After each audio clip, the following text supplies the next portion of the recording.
করলাম। গতকালের মতো আজকেও সবার হাসির পাত্র আমি হলাম। সবাই আমার দিকে তাকিয়ে তাকিয়ে হাসছে।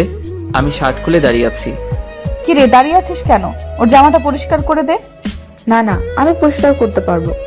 ও আমার শরীরে হাত লাগালে আমার শরীরটা ময়লা হয়ে যাবে আবার। সেটাও ঠিক। আজকে যে ভুলগুলো করেছি সেইগুলো যাতে আর না করি, এদিকে নজর রাখবি। হুম। শার্টটা লাগিয়ে দে, আর ওখান থেকে এখন যা। আমি শার্টটা গায়ে দিয়ে ক্লাসে আসলাম। দেখি তানভীর আমার জন্য জায়গা রেখেছে। কিরে, আমাকে রেখে চলে এলি যে?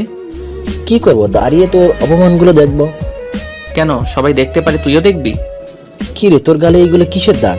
আর তোর ঠোঁটটা কাটলো কিভাবে? তার নাইবা প্রকাশ করলাম।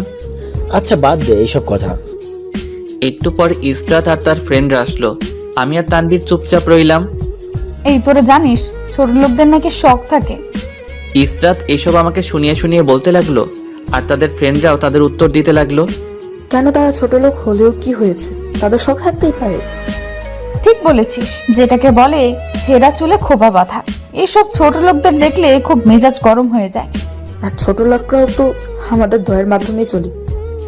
ঠিক বলেছিস, আমরা যদি ওদের মায়া না করি তাহলে ওরা যে না খেয়ে মরবে। ইসরাত আর ওর ফ্রেন্ডদের কথা শুনে মেজাজ খুব খারাপ হতে লাগলো। তবুও মেজাজটা ঠান্ডায় পরিণত করলাম। একটা কথারও প্রতিবাদ করলাম না, কারণ প্রতিবাদ করার মতো ক্ষমতা আমার নেই। তাই মুখ বুজে সব সহ্য করতে লাগলাম। একটু পর স্যার ক্লাসে এসে ক্লাস করাতে লাগলো। এইভাবে সবগুলো ক্লাস শেষ করে আমি আর তানভীর বাড়িতে ফিরছি। দোস্ত, এই টাকাগুলো তোর কাছে রাখ। তোর টাকা আমি নিতে যাব কেন? এত প্রশ্ন করিস কেন? তোকে নিতে বলেছি তাই নিবি। গরিব বলে দয়া করছিস, তাই তো?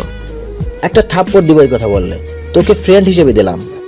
কিন্তু আমি তো নিতে পারবো না। না, তোকে নিতেই হবে। আর যদি আজকে টাকা না নিস তাহলে আমাদের ফ্রেন্ডশিপ এখানেই শেষ। কিন্তু দোস্ত। আর কোনো কিন্তু নেই, এখন টাকাটা নে, আমাকে আবার বাড়ি যেতে হবে। আমি তানভীরের কাছ থেকে টাকাটা নিলাম। আচ্ছা আমি যাই, কাল আবার দেখা হবে। ওকে ভাই।